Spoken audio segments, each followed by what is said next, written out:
Esto es Terapia para Llevar, conversaciones que curan con Paola Van. Y te doy la bienvenida a este episodio que definitivamente no es el más fácil que he grabado, porque vamos a tocar temas controversiales y temas que nos despiertan muchas emociones.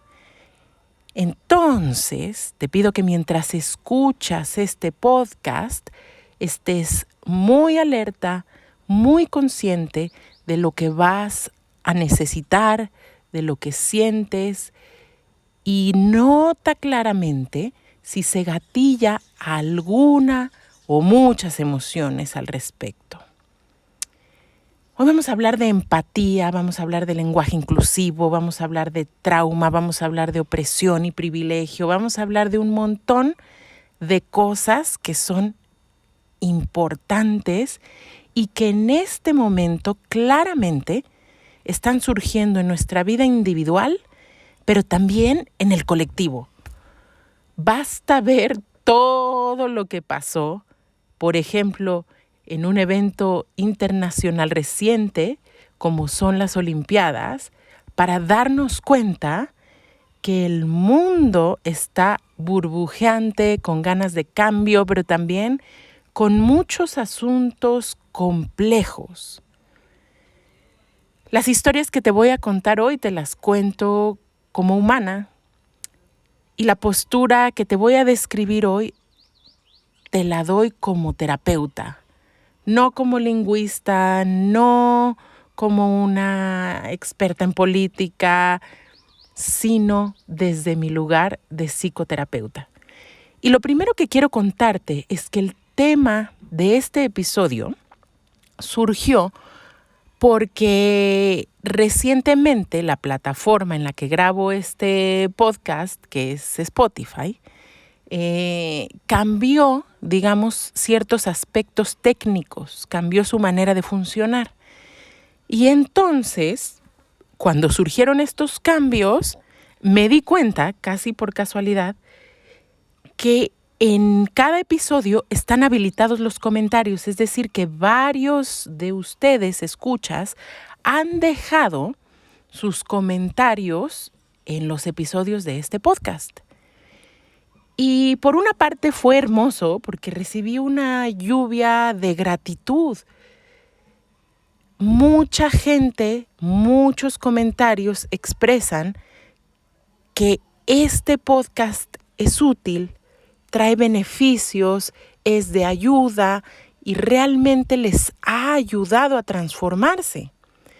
Cosa que a mí me motiva inmensamente porque es justo el propósito de este podcast y en general del trabajo que hago. Yo tengo muy claro que mi propósito y mi visión es elevar la conciencia, servir y colaborar con la evolución de la conciencia a través de la psicoeducación y de las tecnologías espirituales, porque creo que son dos grandes herramientas para que podamos crecer y transformarnos. Si bien este podcast, a pesar de su nombre, no es un proceso terapéutico en sí, psicoeducarnos, tener información puede ser el primer paso hacia procesos verdaderos de transformación.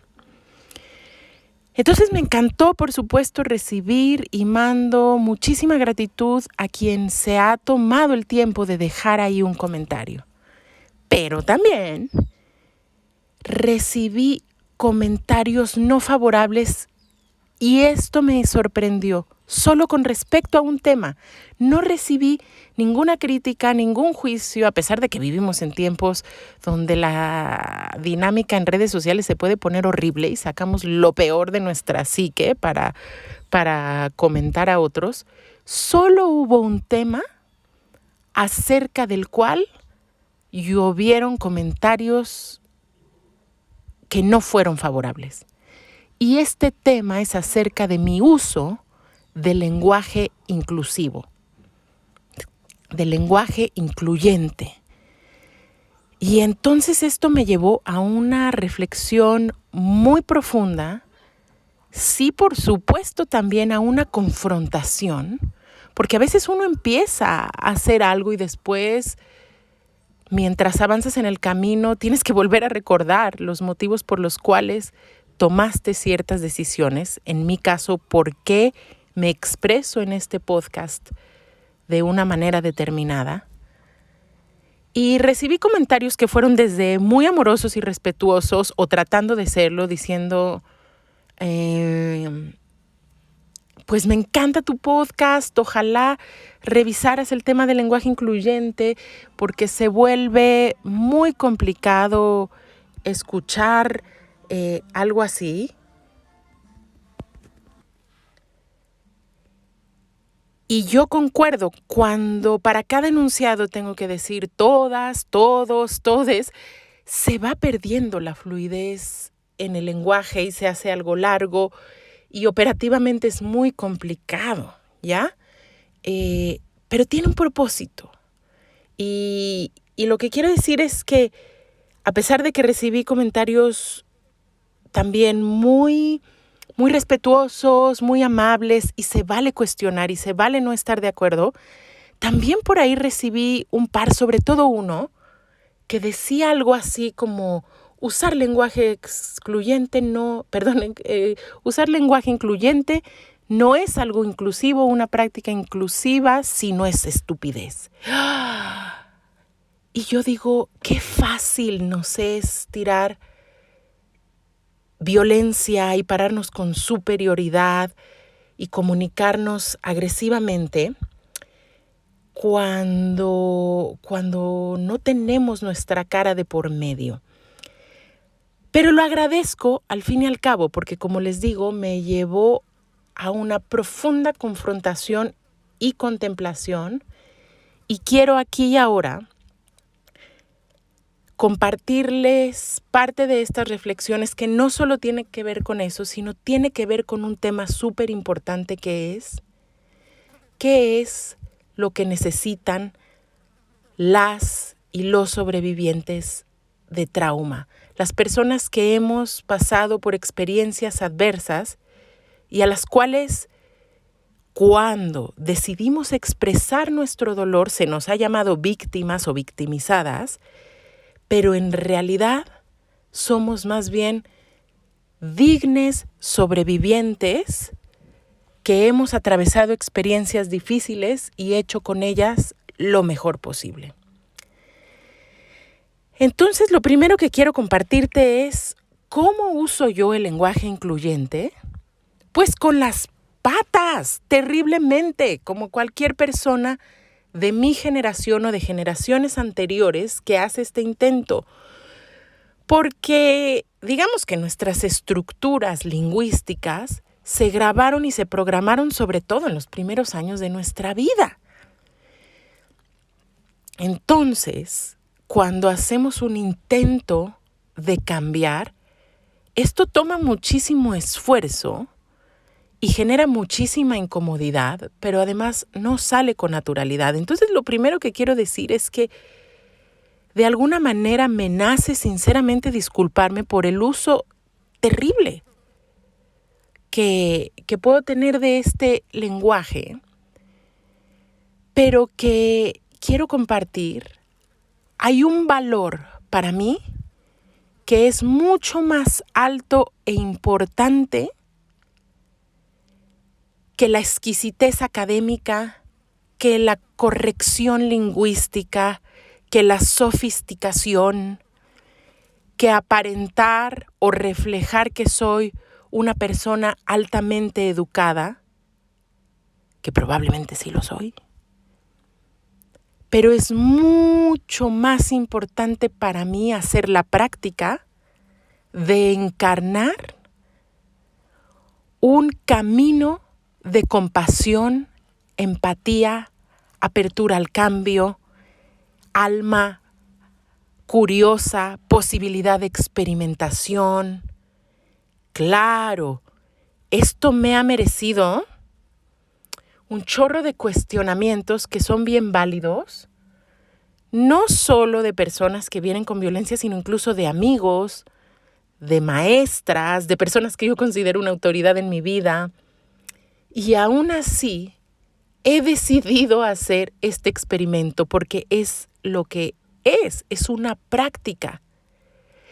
A pesar de que al lenguaje le concedemos un chorro de cualidades superpoderosas y metafísicas, y a pesar de que sí, también voy a hablar de ese aspecto, el lenguaje tiene una utilidad de mostrar una postura política. El espíritu desde el cual yo me he aproximado a experimentar y a ser creativa con mi propia voz, porque, quiero decirlo, es mía. Mi voz es mía y es mi ejercicio creativo que decido compartir con ustedes, almas hermosas, cada día. Pero es mía y no de la Real Academia Española.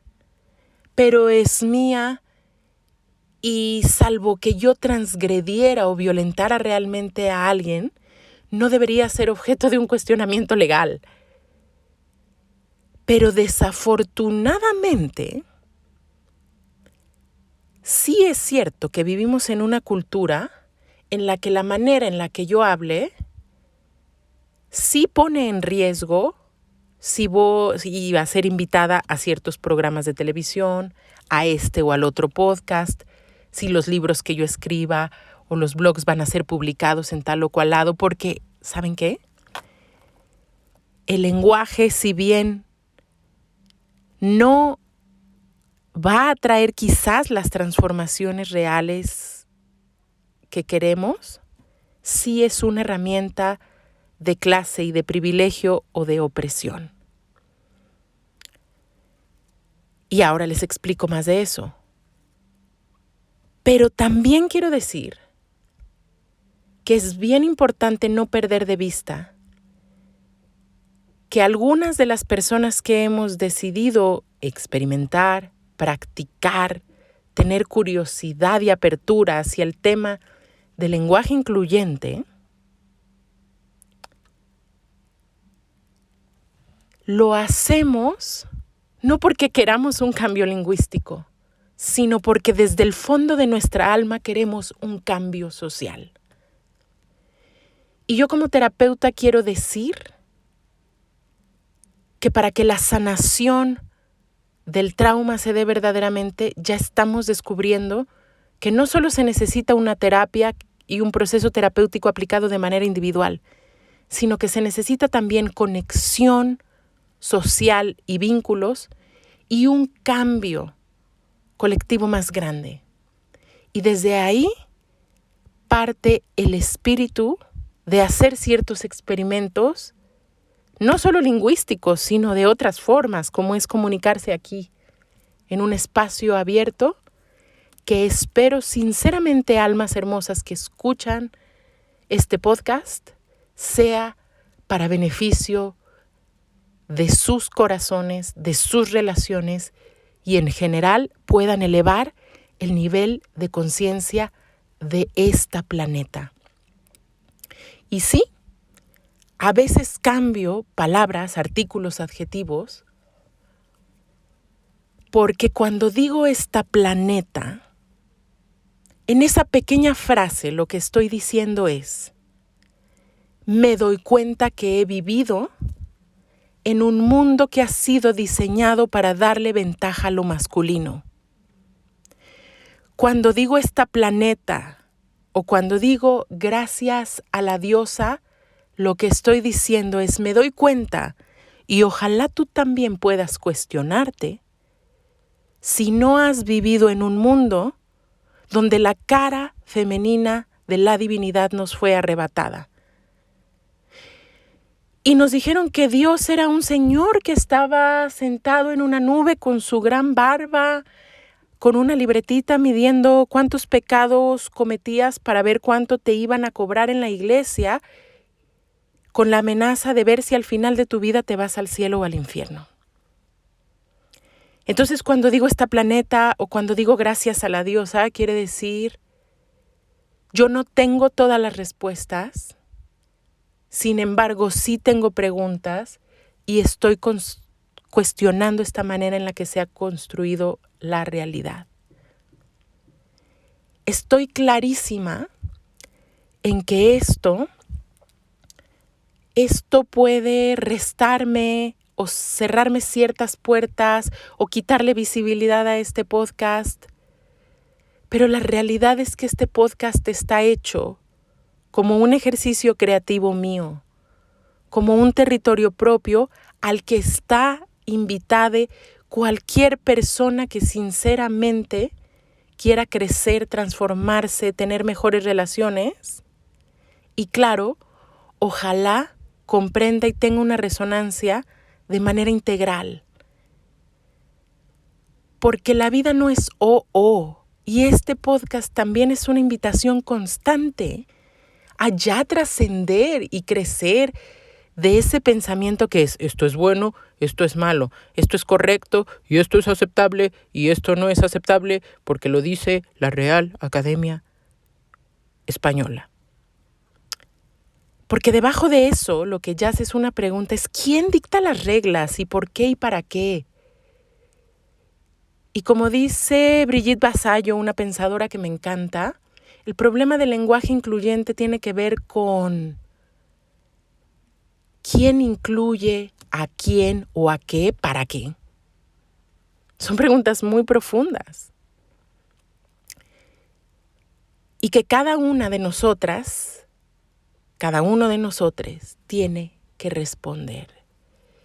Y sí, claro, cuando me expreso, entonces esto se vuelve una ensalada y gramáticamente y sintácticamente no estoy en la total rectitud. Esto no dice nada de mi cualidad como terapeuta, como humano, ni mucho menos de mi capacidad y de mi preparación. Esto dice que hace mucho tiempo yo tomé una decisión muy clara y te lo voy a contar.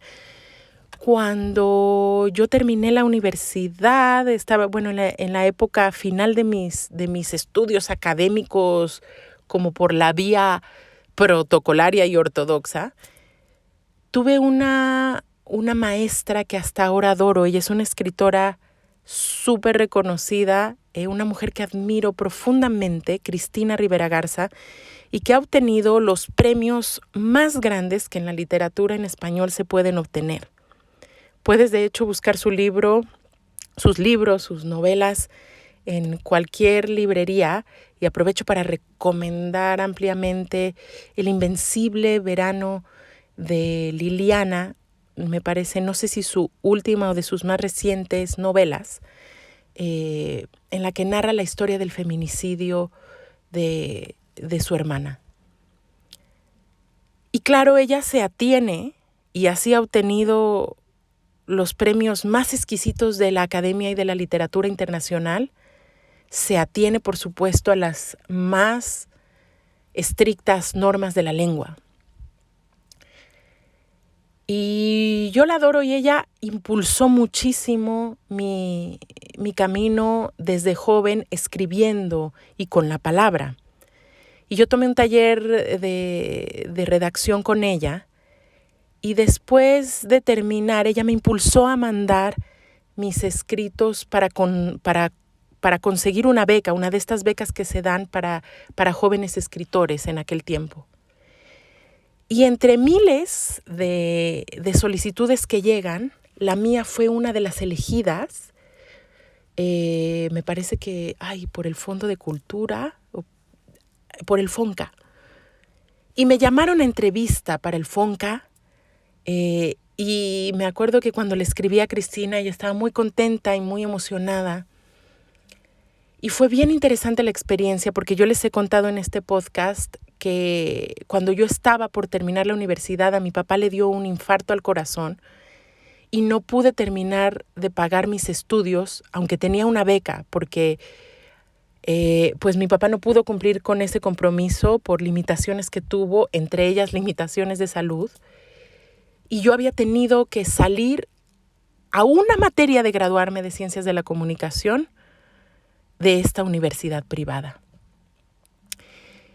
Y fue bien interesante porque por medio de ella quizás, o no recuerdo si le escribía al que en ese entonces era uno de mis maestros, también muy querido, se supo en esta institución que yo estaba compitiendo por una beca del FONCA.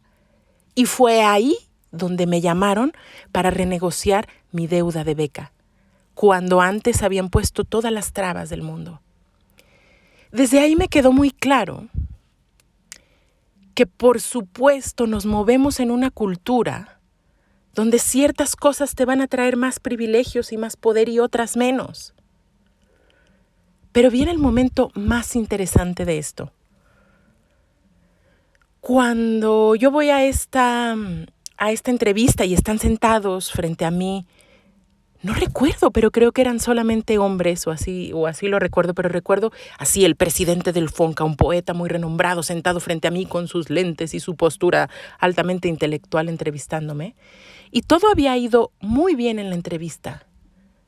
Y mi trabajo les había gustado. Y yo estaba entre los finalistas para esta convocatoria.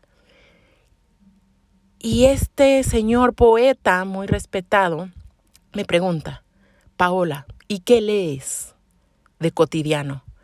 Y yo en ese momento acababa de descubrir los libros de Osho, acababa de descubrir a Louise Hay y toda esta literatura que ahora incluso podríamos llamar de autoayuda, y estaba leyendo libros de ángeles y cosas que eran cero académicas.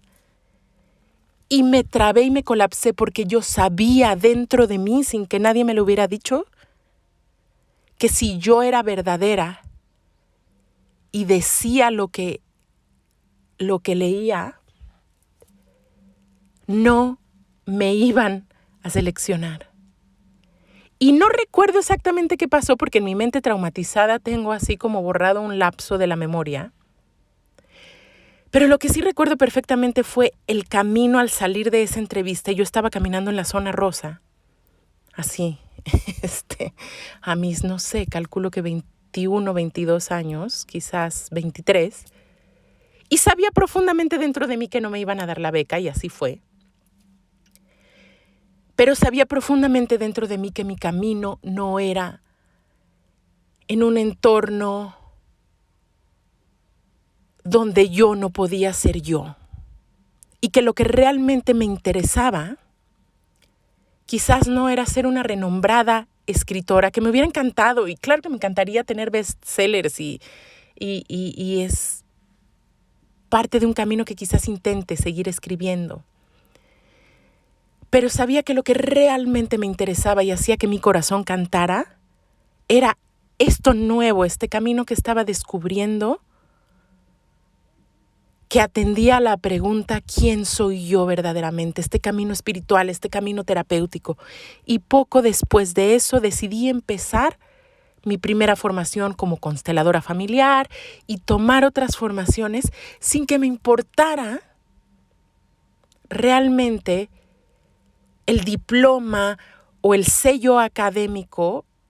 No que esté mal, ojo, pero mucho más que me importara la calidad de los maestros y maestras que iba a tener, la seriedad y la profundidad. Y de ahí, de nuevo, que he decidido estudiar con maestros como Gabor Maté, como Peter Levine, en fin, en distintas instancias que a lo mejor no son ni la Universidad Autónoma Pontificia ni la Real Academia Española. Ok, cada quien escoge su camino.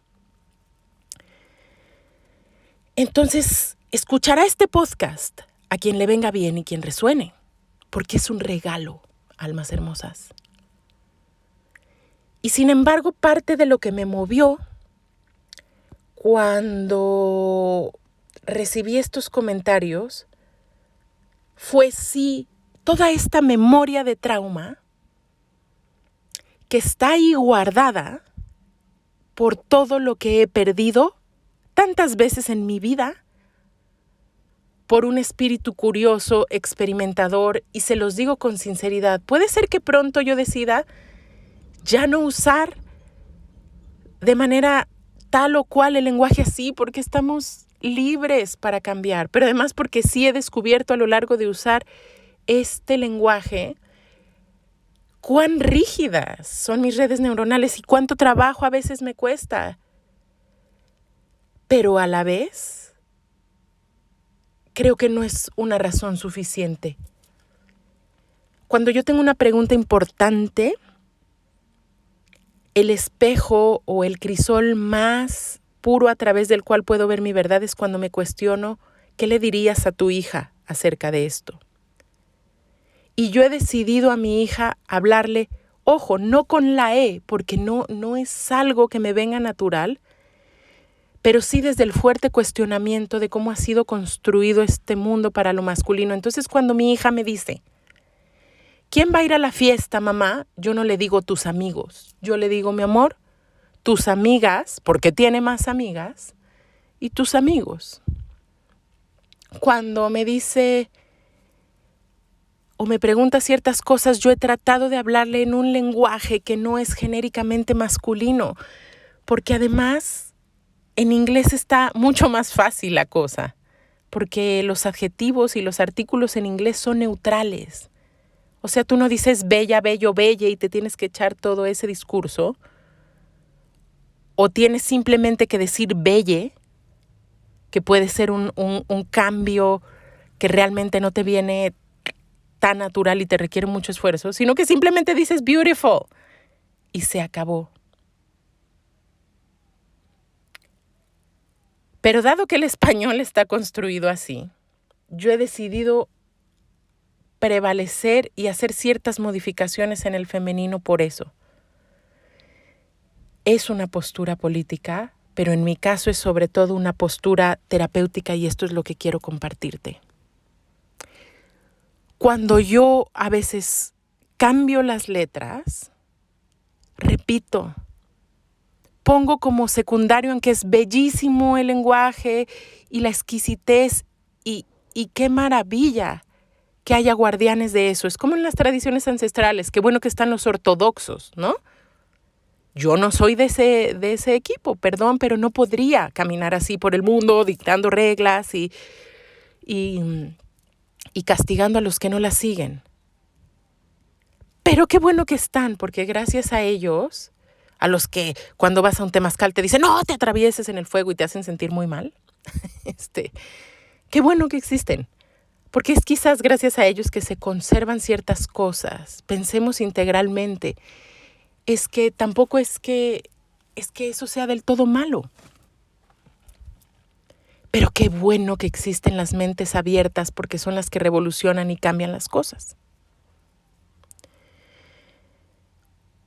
Una de las razones principales o de los mensajes principales que yo estoy comunicando a través de a veces modificar creativamente el lenguaje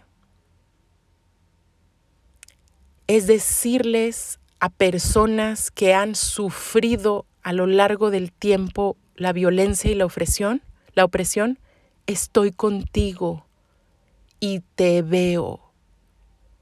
Porque ese es mi papel como terapeuta. Escogí, y lo repito, ser terapeuta y practicar mi compasión, mi empatía, la evolución de mi conciencia, la apertura, un camino muy budista en ese sentido. Si mi corazón resuena con algún camino espiritual, profundamente es con el budismo. Y escogí caminar ese camino antes que el de la exquisitez lingüística. Incluso antes que la fama, el reconocimiento. Y si voy a recibir castigo o exclusión por hacerlo así, pues estoy dispuesta a pagar el precio, pero también a ser inteligente y buscar las estrategias para que este mensaje cada vez llegue más lejos y tenga impacto. Claro que quiero que mi podcast, mis productos, mis cursos, los regalos que le quiero dar al mundo crezcan, sobre todo porque quiero que tengan un impacto positivo. Así que por favor, si este podcast te gusta, compártelo. Síguenos en Instagram, está todo bien. Entendemos las reglas del juego y cómo es aquí y ahora.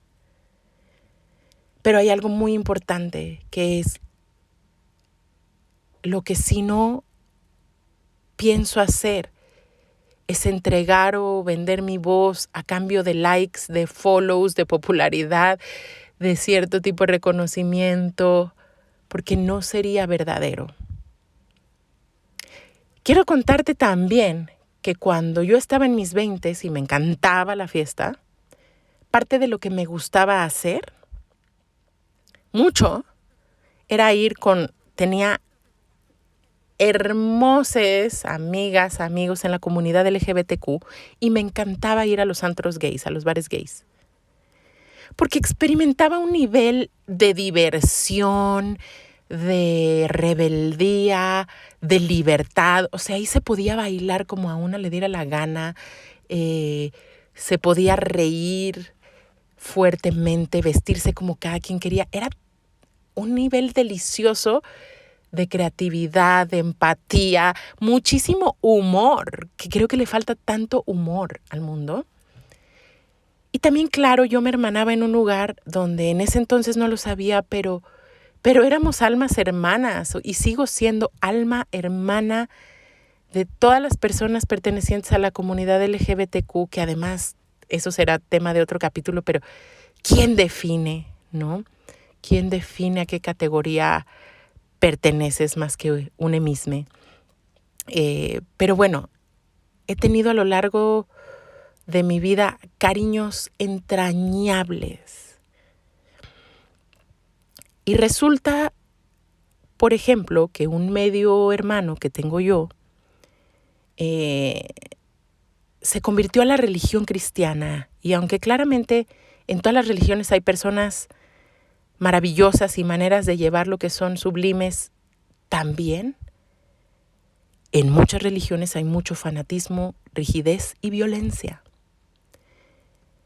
Y cuando su esposa se enteró, no sé ni cómo, que yo tenía amigos de la comunidad LGBTQ y que a veces visitaba estos lugares, pero que además hacía yoga y me gustaban los temazcales y tal, pues ella decidió que todo esto estaba en la categoría de lo demoníaco.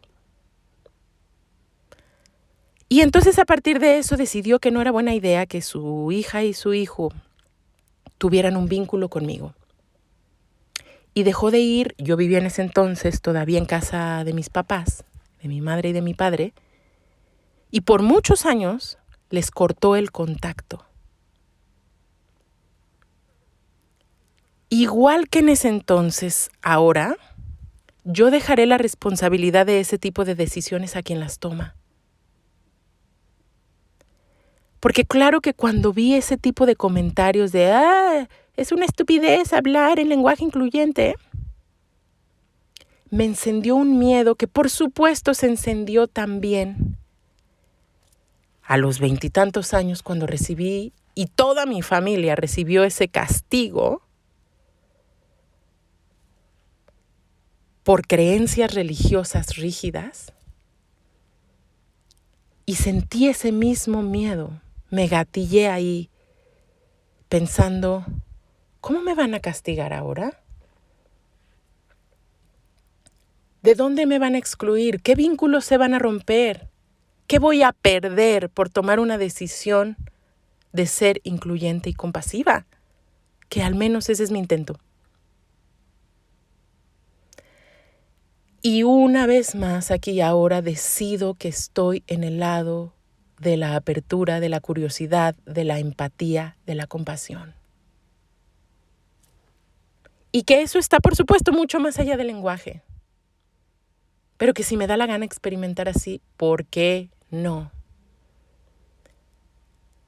Y entonces, claro, hay muchos casos particulares y hay muchísimos matices que hay que explorar, porque inmediatamente las personas asumen que cuando tú tienes lenguaje incluyente estás totalmente de acuerdo con que un niño de 11 años se realice una operación para cambiar de género. Y es como, esos son temas profundísimos. O sea, ¿cuánto tiempo tenemos para hablar de esto y para mirar a cada familia y a cada niña y su contexto y cada decisión? Estamos asumiendo muchas cosas y por eso a mí me gusta expresarme en estos espacios, para repetir que la vida es compleja, que hay muchos matices,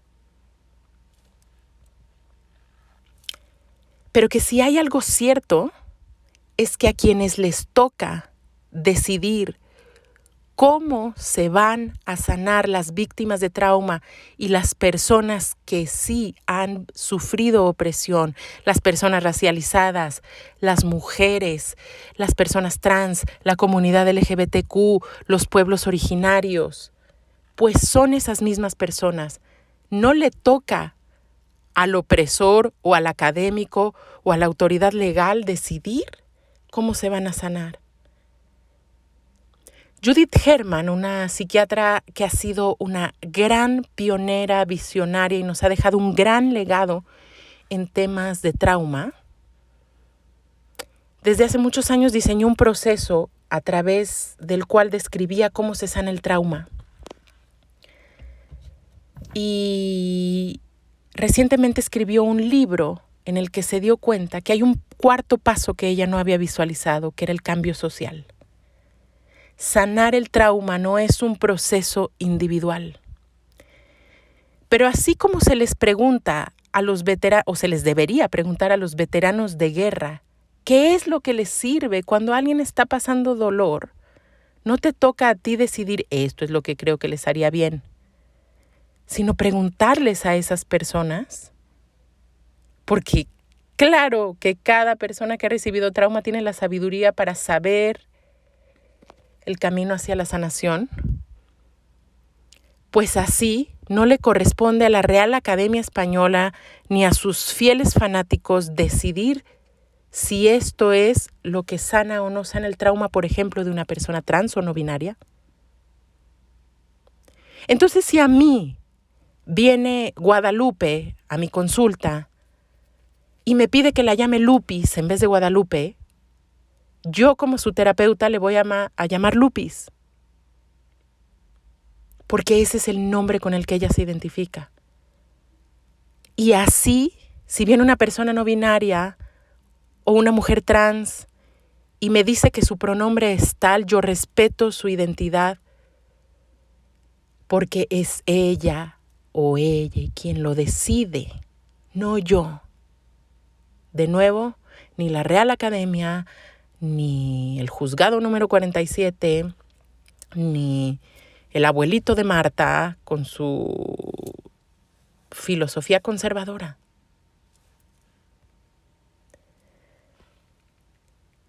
Cuando Judith Herman revisa qué es lo que necesita, o entrevista más bien, o sea, ella, el último libro, el más reciente que ha escrito, lo escribe porque ha estado muy de moda o se ha hecho un intento muy válido que es la justicia restaurativa en el que los casos de abuso se junta a hablar a la víctima y al victimario.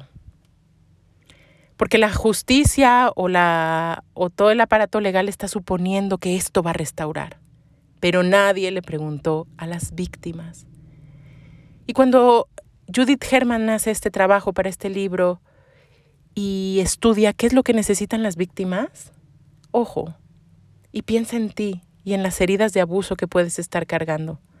Pero casi ninguna de las víctimas quiere ni venganza, ni castigo para el opresor. Es más, los sobrevivientes de trauma ni siquiera queremos disculpas, queremos validación, queremos poder contar nuestra historia. Pero lo que una y otra vez hemos recibido a cambio es toda una generación que llama a otras de cristal. ¡Ay, ya! ¡Qué fragilidad! ¡Cuánta victimización! ¿Por qué como colectivo nos sigue costando tanto trabajo estar con el dolor de las otras personas? ¿Por qué lo subestimamos? ¿Por qué seguimos retraumatizando a las mujeres que han vivido violencia doméstica diciéndole, ay, qué tonta, pero tú aguantaste? La cosa es mucho más profunda que eso. Y quien ha pasado trauma no es necesariamente una persona que se victimiza cuando habla de su dolor, es simplemente un sobreviviente tratando de contar su verdad. Y la reparación ni siquiera se quiere con las víctimas, la reparación se quiere con los familiares, con las personas que hemos visto el daño y no hacemos nada al respecto. Cuando se estudian estos sistemas, casi ninguna víctima de abuso quiere ir a hablar con su agresor. Por Dios, esto es retraumatizante. Además, ni siquiera creemos en que puedan lograr la empatía. Pero sí queremos trabajar nuestro vínculo con la madre que permitió que un hermano fuera abusivo, o un padre, o con todos esos testigos mudos que no están validando, notando y haciendo algo por el dolor de los demás. Espero que este episodio te sea útil. Ya sabes, nos sirve mucho si lo compartes, si nos etiquetas. Y cuando hablo en plural es eso, porque me viene a hablar en colectivo hoy.